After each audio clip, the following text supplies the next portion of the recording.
Hey, joining us now, we've got Brigadier General Robert Spalding is back with us, senior fellow at the Hudson Institute. Robert, how's it going, sir? Good. Thank you. I appreciate you having you on. It's always great to have you on and talk about the kind of the big picture stuff with China.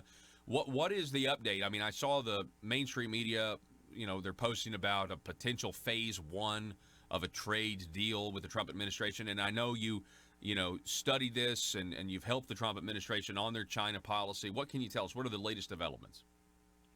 So there's the media in China are reporting that the tariffs are going to be taken off as a component of phase one of the trade deal. I haven't heard anything from the administration attesting to that fact, but that would be a real tragedy considering the fact that we're never going to get manufacturing to come back to the United States unless there's a level playing field, and these tariffs actually create a level playing field for companies to bring manufacturing back to the United States and create manufacturing jobs. So that's a concern of mine. I don't know, where it's going to go. Quite frankly, the administration and all of D.C. are getting bombarded by people that you're talking about. Just before I came on, about how they're being incentivized by the Chinese Communist Party to essentially put the American people to the back of the line. Really? So, I mean, I've shared with you a little bit about what we're facing here at home and what we're uncovering. And there's clearly a financial incentive from the Communist Chinese. They clearly are. And I think this is why a couple of weeks ago, the State Department, they released this rule that says, hey, if there's any Chinese nationals in the United States and they meet with state or local government officials, they have to disclose the meeting. That was a change in the rule, wasn't it? It absolutely is, and the State Department's also doing things like revoking visas for so-called media members who basically come in and get a check mark that they're a media member, and really we don't track them anymore. They go throughout the country. What the Chinese Communist Party seeks to do is incentivize the elites to be on their side. So in essence, co-opting them to do things that the Chinese Communist Party wants, and this is the endemic in Wall Street, in corporate America, in D.C., in think tanks, and law firms, and lobbying firms, and consulting firms. When I was at the White House, every time I would call asking for either help exposing the Chinese, what Chinese were doing from a think tank or a law firm, or looking for policy options, they told me, sorry, can't help, don't want to upset our Chinese funders or Chinese customers. So these economic and financial relationships create the ability for these institutions that we've relied on to protect our democratic principles to essentially be co-opted and do according to the way the Chinese Communist Party wants. And the NBA is only the latest example of that.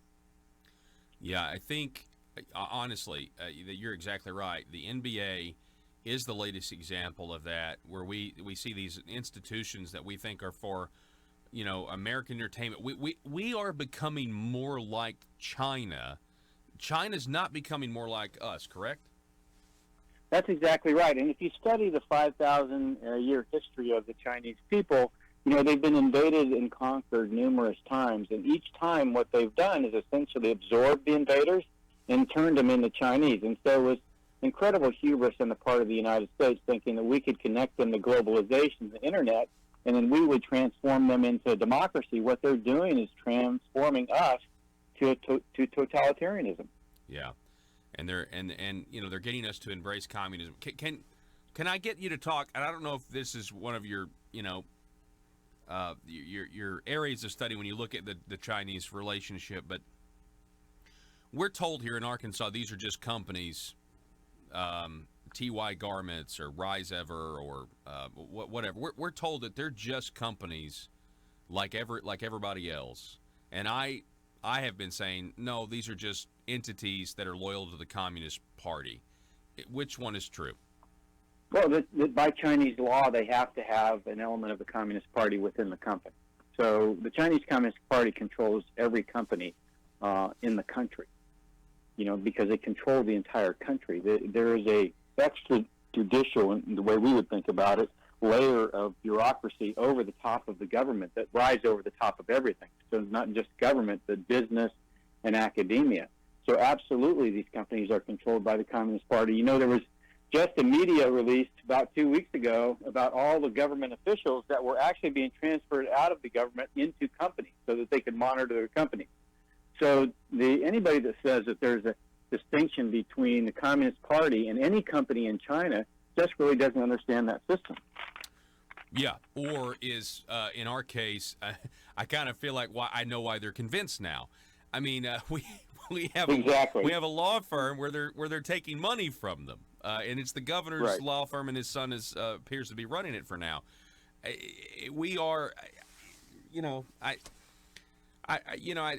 can't believe this. Honestly, I can't believe that we're here, and there is. Can you address a little bit about what you know about Joe Biden and Hunter Biden and what happened, or just remind us what happened in China, specifically China, with Joe and Hunter Biden? Yeah, so 10 days after he rides on Air Force Two with Joe Biden to China, Hunter Biden becomes a part of Bohai Harvest, which is a $1.5 billion hedge fund, Chinese financed hedge fund, and what everybody will say, and including the Bidens, will say, well, there's no quid pro quo, and the deal is it's not a quid pro quo that the Chinese look for per se. What they're looking for is agreement on the worldview that China wants, which is we keep not providing employment opportunities for Americans in terms of manufacturing, so that the Communist Party can have those employment opportunities for their own people. And that's how they maintain legitimacy in China, the ability to rule, by having such a repressive government, because what they're promising them is that we're going to give you continued economic growth. So Europe's been flat for 30 years, Asia's been flat for 30 years, America's been flat for 30 years. Why? Because all the elites of all of these areas have essentially been co-opted by the Communist Party. And the idea was open markets would lead to wealth, and wealth would lead to democracy in China. And Chinese just are laughing all the way to the bank. So this money that they can invest, they're a developing nation under the World Trade Organization rules, and yet they can invest billions of dollars in other countries. Where is that money coming from? Isn't it ours to begin with? It's coming from us. It's coming from our retirement funds.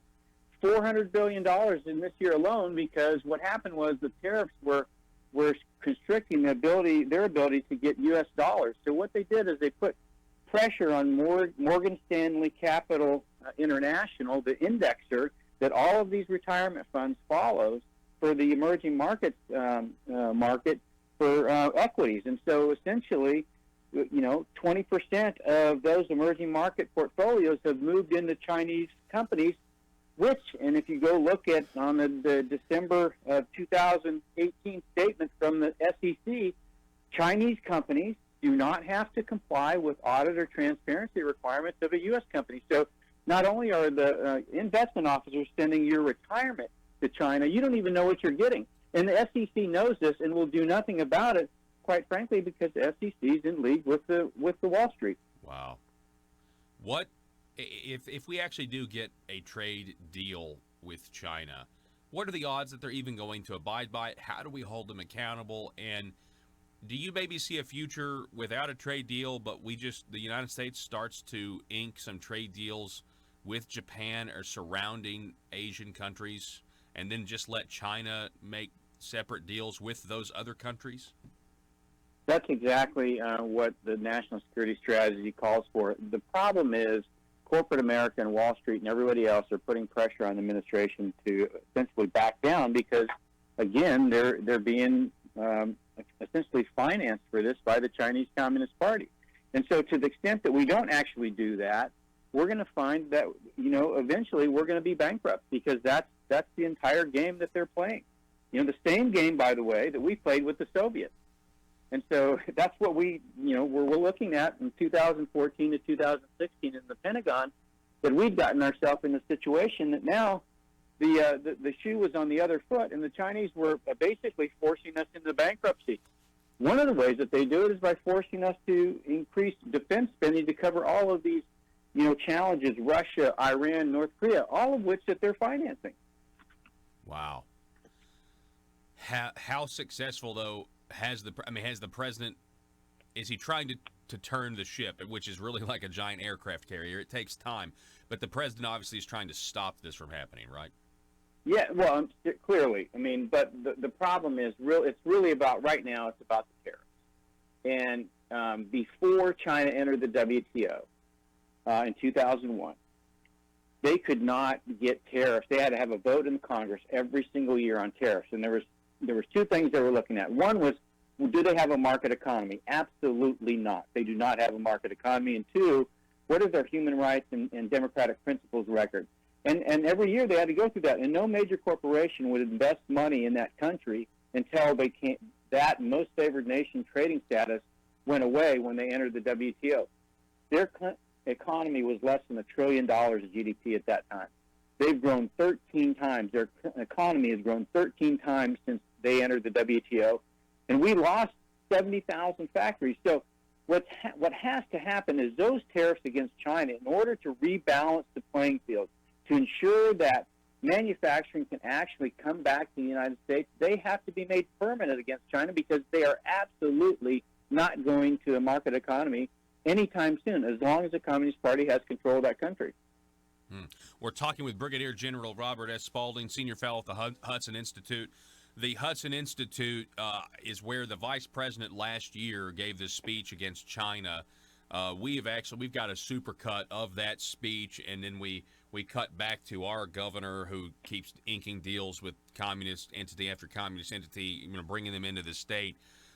General Spalding, the vice president, recently did another, I think this time he was at the Woodrow Wilson Institute or something, but he gave another speech on China. I wanted to get your reaction on over the last couple of weeks, Vice President Mike Pence, his new speech. What did you think of it? Well, I think it was a good speech. Of course, what he was saying was, look, you have to play by the rules. You play by the rules, and we're happy to do business with you. You don't play by the rules, and we're not going to do business with you. I would point you to Secretary Pompeo's speech last week at a Hudson Institute award dinner where he got an award, and he spoke for 16 minutes. And if you listen to that 16-minute speech, you're going to get a synopsis of where this country is going if the president continues to fulfill what's in the national security strategy. And in the audience, by the way, at the table where Pompeo was sitting for dinner was Dr. Kissinger. So he made this speech in front of Dr. Kissinger. I encourage everybody to listen to it, because it can tell you exactly where the country's going. But you know what? The president needs support. He needs support from the people, because corporate America and Wall Street are basically trying to box him in the corner on these tariffs. Wow. Brigadier General Spalding, it's always great to talk to you, sir. We really appreciate it. Thank you so much.